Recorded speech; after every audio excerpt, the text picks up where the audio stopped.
আজ আমরা দেখেছি একটি রাজনৈতিক দলের নেতা পরিষ্কারভাবে নারীদেরকে কিভাবে অসম্মানিত করেছে, তাদেরকে খারাপ ভাষা দিয়ে অসম্মানিত করেছে। প্রিয় ভাই বোনেরা, আমাদের নবী করিম সাল্লাল্লাহু আলাইহি সাল্লাম, উনার যে স্ত্রী ছিলেন বিবি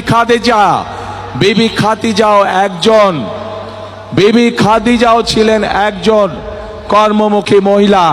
উনি ছিলেন একজন মহিলা ব্যবসায়ী।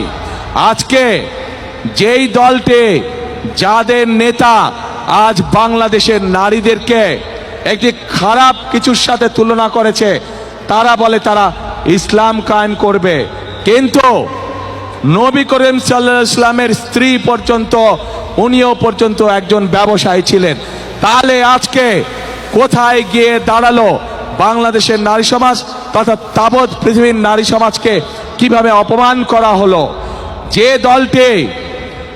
দলটি নির্বাচনের আগে দেশের অর্ধেক জনগোষ্ঠীকে ঘরের মধ্যে বন্দী করতে চায়, যে দলটি নির্বাচনের আগে দেশের অর্ধেক জনগোষ্ঠীকে অসম্মানজনকভাবে কথা বলে, তাহলে আপনাদের কাছে আমার প্রশ্ন, আজকে নির্বাচনে যদি তারা কোনোভাবে সুযোগ পায়, নির্বাচন পরবর্তী সময়, তাহলে তাদের আচরণ কি হতে পারে?